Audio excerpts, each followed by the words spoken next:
O te whaatalofa atu Samoa, i le nei Taeao le swafa man malo o Yesu Keriso le ao le kalesia.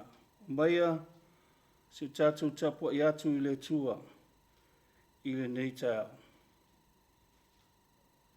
O la le faisalamu, ia langa i le lii le lalangi uma, i o tau au natu le lii ma le fia. O mai o tō i ono luma ma le langa fia, se o tātou talo. O mātou o mai le ie i le nei Taeao toa ma nei Taeao manino. A lurua i aso fo'i o nei masina o Oketopa o mātou lia. E whaafo i atu taulanga lui inga ma te whaanetanga, o mātou te whaamanui na pēlo swafa maru le tua le tama, ona lo lofa fua mai, ia te i mātou. Pa ngā lava lea, la ngona pēr mātou le tūsai, ma le ngau i whaalenganga. Mātou te moai wala au pēr i lau fiu mai ele me nei, ma baptisu ino mātou te ngata taito tasi. Ni mwhaino mātou tapua i atu i lau fiu, le nganga mal wha maoni, hainga ia wha singa i pervi inga o lo swafa, i mea uma mātou te whai. Mātou te ei oi pero swafa pere ke riso, le ao o le karasia. Amen. Si tātou pese atu i le tua le pese o saunia se lau wha sumat wha, vi inga o le tua.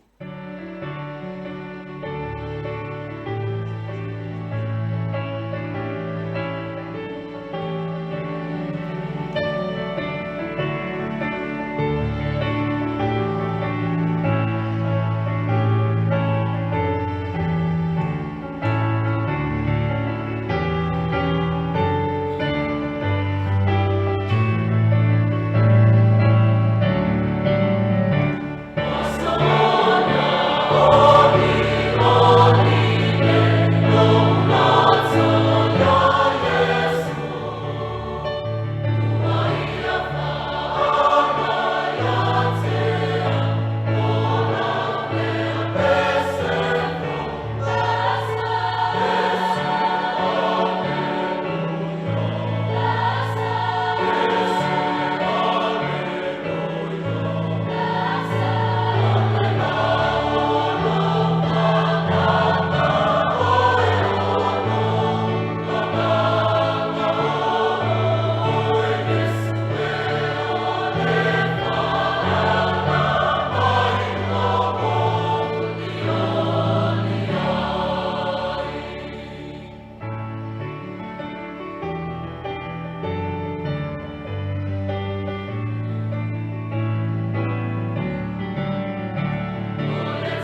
O le faitauina o fionga pa ia le tua. Peo na mau mail tātou tusi faitau waso. O le evangelia a Mateo. Ma tā upo e luas fulu. Fo ipo luas fulu mariva fa ngata mai ili fo ipo e tolus fulu marfa. A fonga maia inisi o a fionga pa ia le tua. La o faitauina. O lato atu na Yeriko. Ona muli mai ai lea ia te ia o le motu te ngata e tō tele. Whaauta fo'i. Wana nofo i le awala te ngata tau waso e tō lua. Ua la whaalongo ua maliu wane Yesu. Nga ala langa mai lea. Ua whapea mai. Le ali ie. Le alo o tāwita. Ia e alofa mai a te ima ua. Ona vavao ai lea e le moto te ngata i a te ila ua. Ia la whaalolongo. A ua ati leona langa o ila ua. Ua whapea mai. Le ali ie le alo tā vita. Ia e alofa mai i a te ima ua. Ona tu ai leo Yesu. Ua wala au atu i a te ila ua. Ona whapea atu leo ia.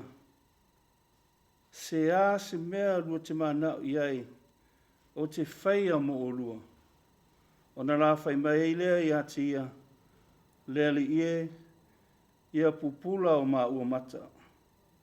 O na muti vale ai lea o lea lofo Yesu, upa i atu i o la mata. O na wa ai lo ai lea o la mata.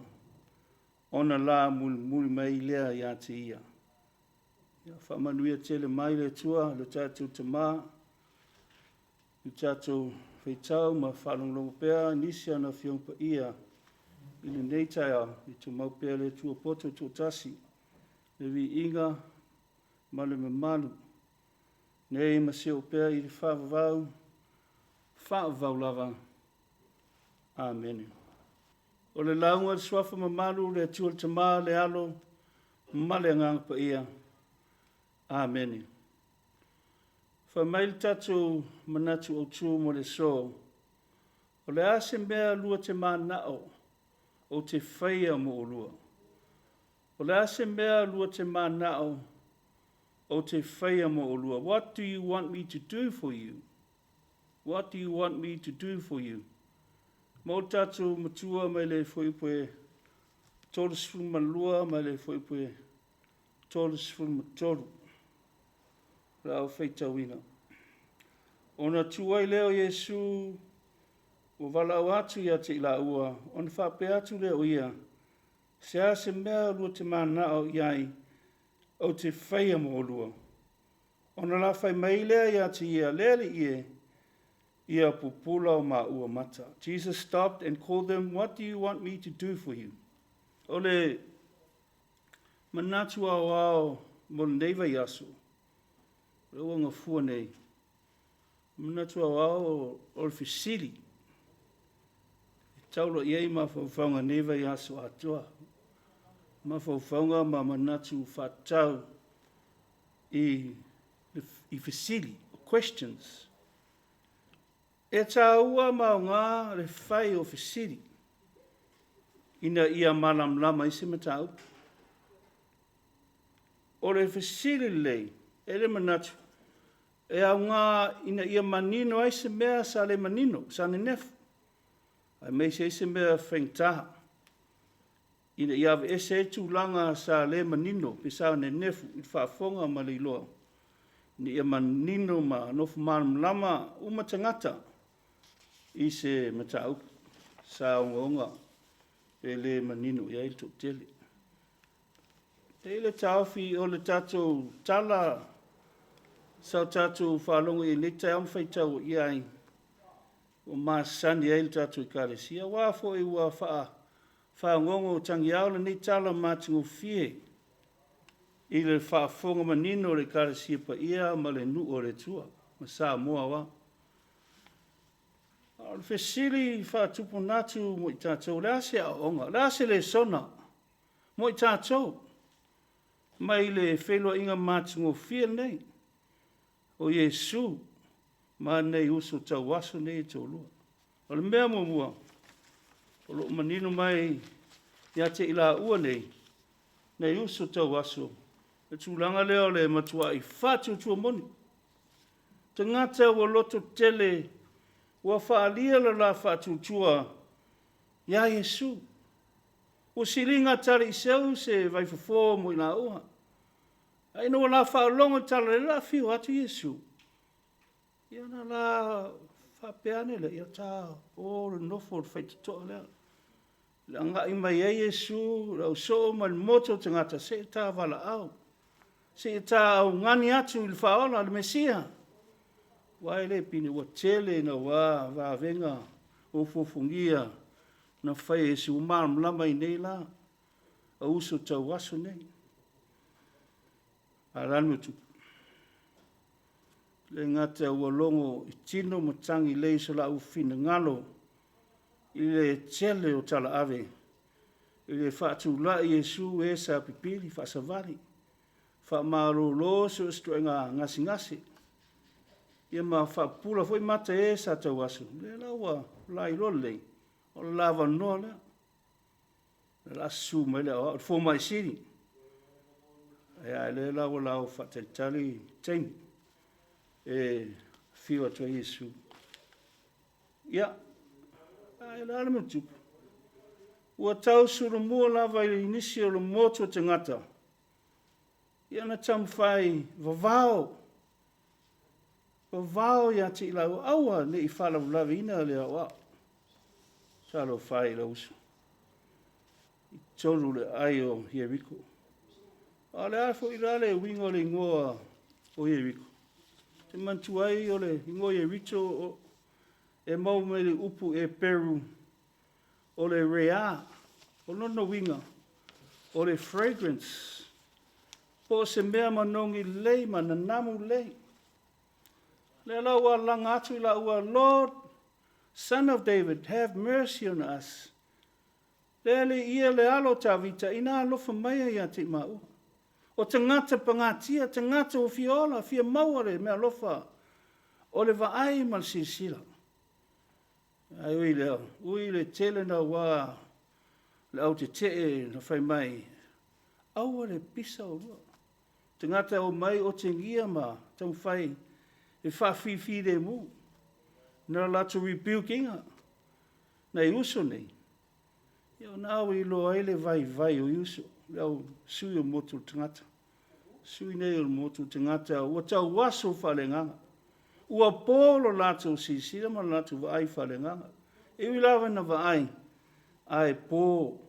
Ma vai lo latu ola whalenganga. Tau waso whalenganga i latu. Tangata fo i e whapea. E leo lofa i latu usu atua oi. Alale tali atu anei usu tau waso. Wa tili ai. E whiura o ia le motu tangata vavao. Ai wa tili ai na langani. Ua leo tele atu. Ma langa atu leali e. Le alo ta vita. Ia lofa mai. Ia e maua. Ia laua whaafonga manino e whaola. Ua whaafonga manino le li whai wavenga. O le atua liutino tangata. Le atua whaafonga talo. Ia le laua whasiri atu Yesu. I upu o whai nei mo tātu matua, mo tātu manatu o tū. O le a se mea, lua te mānao o te whaia mo o lua. What do you want me to do for you? Manino tali la uso. Lord, leli ie, to e mai mea lofa o le vaai. Malam lama mamata. Lord, we want our sight. O la ngona e le lii, le lofa muti vale mo i la ua. Le la ua tali le leia lo la sa vali. Ua tali leia lo la manaonga, mo so se te ngata whātutua. O whawhiwhine la ua. O le toi pōre vai, ai ua maua mea lofa. O le malam lama marvai. Ua maua whai lau so, ma le motu o te ngata. Ua i ia Yesu. e kare sia pa ia ma le malu Samoa i le nei Taeao. Fe au lava lea ma le whaamanatu le tala lei mo i tātou. E pei o na tui na atu le whaamoe o nei uso, nei e tō lua le auta waso, ma le nganga ua whaatumulia le whaatutua, ia Yesu, le mana Yesu, i la ua manatu, ua nao Yesu le whaamoe. Ua nao le mana o ki wiso, whaia na tui whaafu i sia lava ai. Na o ke wiso la whaamoe ola. Le la ua tau la le whaamoe. Yesu o le manam lama, ua toi restore inga ma toi tui natu le mea lofa. Ua le toi pōra vai. A ua toi vatu le mea lofa siri. O le iloa atu Yesu, ma fonga lofa Yesu. Na whaamalolo ia tila. Ufa maile upu voi le pese le. Foi mua le pese Amazing Grace. Amazing Grace, how sweet the sound. The saved a wretch like me. I once was lost, but now am found. Was blind, but now I see. E kare si ai, Samoa e whaafonga ia. I whesiri mai Yesu ia te oi maa. I tatu savalinga ma tatu whalonga. I nei vai tau se fuanga ma ni tau sanga. Oran whesiri na whesiri ngia hei la uso nei au uso tau aso. Oran whesiri vo lea mo tatu. O le ase mea. Tau te mana oai. O te whaia mo o tau. Le karesia la whanau. What do you want me, Jesus, to do for you? Whesiri na. O le ase tatu tali hei. Tofu i tatu mal tali. Lo ina o lo ia tia utani. Ai aua ne a vei tātou, lu i lea. Ma tangata e le lei tātou wa ai pongi sā. Ma te whātau waso ina o tātou wa ai whale nganga. E pei o le motu o tangata. Fiu lava nei tau waso a langa atu. Leli ie le alo tā vita whaola o la vea i mai. Alofa mai e mau ai nofo le motu o tangata. Tong whai tau mia. Langona tangata lo e mana unga whapitoa. They were spiritually blind. Tōni tō tele tātou i whapena. Wa ngalo ia te tātou le lofa le tua. Wa mai tātou wa ai. Wa mai le sila. O lau tele i tangata lo mo mia sasrani. Wa ngalo ia te tātou le navatau mo le soa se kirisiano. O le alofa atu i lo uso tangata. I tātou i loa na lofa atu i lo wo. Lo uso, lo tua fine, lo tua ngani. Lo tua oi. Ioi, ia vei tātou ma suru ma manam lama, wha suru atu manam lama ma le lofo ki riso. Mo le lalulangi uma. O le lui nā mo i tātou. A o se whetiri wha atupo natu wha umai le upu nei Taeao. O le a ea so tātou sao Samoa. O le a ea so tātou sao le ekaresia pa i ai. I so se tō vine. I so se ekaresia ke siano. O le a so tātou sao mo le tua malun malo. Tere na wā mea lo tupu mai lalulangi. Ve singa ma whtau inga. So se tafo lalulangi. O lava le aipa ia. O le ala mea tupu. O le ala mea wale ilo ele vā. O le si uso ma le si uso. O le ala mea wa fe ese i whapea i tatununga ma tūlanga uma whapea nā. O le ala mea ua pongi sā i pea alo nātu sisila. I le lofa o le tua. O le lui la mo i tātou. Ia tātou mantua pea tātou. Tātou awe fu o le tala le. Ia whaasa suro atu manam lama ma le lofa moni ke wiso. I lalulangi lo whaapongi sa ini pea le ti Apollo. Whai mai le alanga le au tau waso, la uso ni. Le li ia le alo tā vita. Ia ea lofa mai. Ia te mau. O le alo pele lava to tasi o le atua ke wiso lava ia. Sa tu uolon sulanga malu. Ile lang a fio mai ile Emmanuel. Ma futa fatasi ma oi ma o ma lalang yang sala. Sa sawaina. Sa maftia ma fa sa torin. Asia. Ma liu mo oi ma. Ina ile fano se tasi. E whātua tua moni i whautanga nei whai. Na maliu e ke wiso te ma moe whautanga mo oi mao. Me lo fasiri lea, o le ola e whavau. Le Nofoaiga pa ia o tape nina, o le tausinionga lava lea, le au kirisiano, o lo fia man malo whatasi mai. Ma liu ma toi soi fua man malo, ono lo na lofa mo oi mao. Ia te ia pea, le tua le malam lama, vi inga man whanitanga, man malo. Man whanitanga se o pea i whavau lava. Amen. Na tatu talo. Le tua si le se, le tamai whavau, le tua lo fai. Matou, iei le amtanga ni asu fou, matou te longona perenga whaftai. Ui whafuina na matou marosi, wa fi au ma Faifeau mtiute ni asu. Ni asu ngafu ni ala amtanga foi, o le matou savalinga whatasi malau fio ni masino. Matou te longona le nganga whaftai te lau, ona lo lofa mai malau.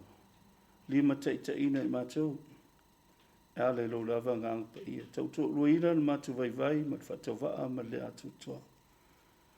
Matou tua I tepa I tua le tele o masina o mawai atu.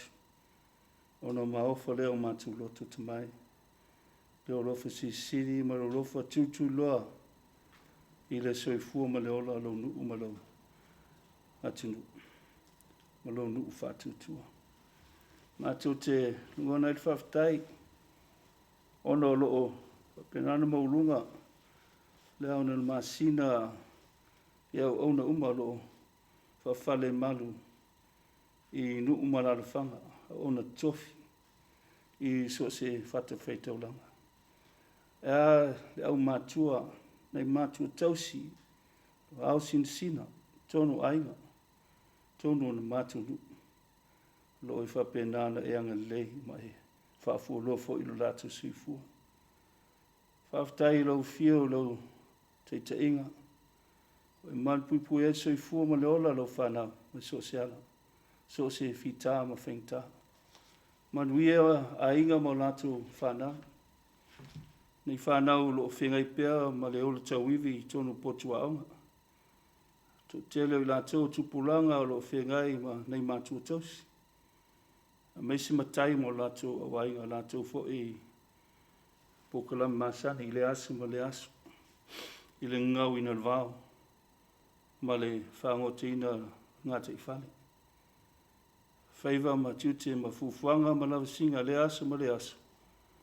Sangvi ia pelo swafa malu. I ngata lea le tele ma le ananwai o mea lofa saafu mai. Whamali nei matu mana o mea sisili ma mea lilei. I la tino, la le mawhau, le poto malam lama. Le ngata I lea, le oa wha le ngango I saafu mai. O fiong pa ia, whai matapasa, o le ola whatutua, lo nuu whatutua. I so se whata whaitau langa. Le ngata I lea, lo lava ngango pa ia, e te whesoa soan mai, I telo teimi ma, o matou, ola tau tewa ai. Tau ana mou atu matu ola whatutua. Petai. Ula angang pa ia te whesoasoan mai. Il matu le mautonu ma le mautinoa. E whapenana ngona whaftai me umanawa. Te tāpenina ma saunia. Ne a maua il te ngata le ola whiwhia. Man malosi whafauina.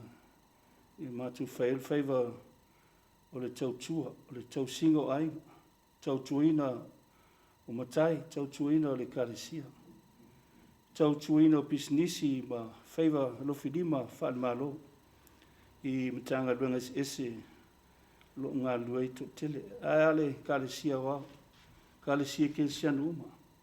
Pena iei le matu TV, malana au nanga, li pole ma le malu taupulenga ma le aufanga luenga. I nei au nanga tau, vi ia lau fio I ngā luenga lei umaro latu whai. Ina ia whao ina atu lele ia le tala lei. I mautama lawa alo penana mai mo mai ai, whonga tapuai mai. Whaafonga Tapuaiga mai le mamalu le atunu. Mai maunga tele se o mongiti. Ia watu nei au nanga uma. E whai mavi inga siri lo suafa. Ao le tongi o leina I mātou ma taulanga tutasi na I whai I runga kotkota. Mātou la ngona I whatawa. Ma le tu sai. O se whaftai whaale lava fo I. Whaale una nei Taeao. Ono lo tongi o leina I mātou. E ala ia Yesu na maliu. Mātou whafoi atu pēr vi inga ma whanetanga ma le pule au I lau fio. Le pule manu. Si o pēr I le whau le tua le mātou tama. Mātou te talu pēr. O ani mātou se whare tonu ma leo. Wha maa ngalo ia ti mātou lo atinu. I mātou ola tusi lima. I mātou ola au noa ma lau fio. Ma natu lava I mātou. O mātou manuia ono sa mātou tamu whai. Sa mātou lei. Sa mātou malosi. Sa mātou poto. Telo temi wha ngalo I lau fio. No pua mātou loto mea leo ngā leo langa nei. A mātou te whamauralo te mā. Sau ina I mātou. Wha ma ngalo mai lo nu wha tutua ma lo atinu mai maunga tele se o maungiti. Mil totu pa ia ke riso ma ngalo I mātou. Nei tu aso mātou te talo tātou ma lau fio. Fi au ma lau singa le so. Uli masao me uma. Manuia me uma mātou te whai. I lo wha tasi mai. O mātou mana onga lilo. O mātou fuanga na te mai. O mātou fuanga rolu mau. O le foi lava whai tau. Pe au noa ma lau fio te mai. Le mātou te talo. Sila lofa mai. Whaafonga talo mai lau fio. I o mātou talo sanga mōria. Au ane tu lafu ina I mātou. Whamanuia. E o auna lo whaafale malu au tofi. No umalanwhanga mai kāresia. So se kāresia ke siano whaamanuia. Whamanuia pulenga rim whai pule. No umalanwhanga mai tu malo. Whaamanuia taftolo al malo. I elo whaamanuianga I o on tai umarau. E ala o ona lea marun malo man masiofu. Le fono suito fia mar faltua. Whaamanuia ia te ila ua mala faltua. Anga leo la ai. Tapu ia feiva le atinu. Mātou te talo. Wai lava lo o mawai. Maftianga. Ono le malanga o le maliu maleoti. E anga lelo fi whaamese whaamafun whana. Whalo tele atu lo whanau pangatia. Tau tele lo whanau whaatu lia maota malawa. Whalefu. Mala pulisia tō whanga maota malawa. Whanma e whiela tunu. Ianga lelo whio mo lau whanau. Ia ngā waila au mutum whitinga saunia unanga. A e poto. Lo iele to mai whapitoa rii ma. To mai taifo mai. Ia au auna nei i lo whamanianga. Whalo tele ila tō. Mese foi lau tau sifua. Ma so se au nanga lei a wale lava ina whaalo ina lo whanau. Whaalo tele atu e ila tō lo maui mai il tino. Dan mawhau ma la le nganga. Lau whiol fo mai sili. A pa ifo, a pane, pa ifo, pa iane. Awanga lei, awanga lofa lo fi whaola. Ma la vea i whaamalu rolo whanau uma. Whamanuia le li e Samoa atua. Montanga tanu. Tui loina ila tō matu umai o aonga lei. Sil fia fo I whamuenga ma talinga ma lo le. Ma lo au whaatasi mon te tai. Lea fia mai fo I au auna o lo whaau ai nisi o atanu. I e lo whaamanuianga mo ila tō. Whaataunu ina manuia lau fia me uma. Ai maulunga I pia vi I o lo swafa. Ma tō te mantua le lalangi vevesi I lo nofo pēr pong sā. Whetau inga ma ve singa. Ianga lelo fi whatupu ina whire mu. Iau matu talo ia talo whapitoa whamau pupo ngā whitām whaintā lunga Samoa atua mal Pasifika. Ianga lelo fi o te mai. Iau nisi nao matu talo. Whatasi ma talo le leoa. O lo loto o te ngata Tapuaiga lava ia. Whai e pe I ailo whingano. Ai awani whai o matu loto si mea tasi. Ara te pēr Yesu matu ai oinga nei Taeao. Al manuia mat file mu o lau fio le tua te mā. Le lofa siri o Yesu ke viso o matu rii man matu whaola. Al maftanga le mu tsia ma lau fio ngā I ai.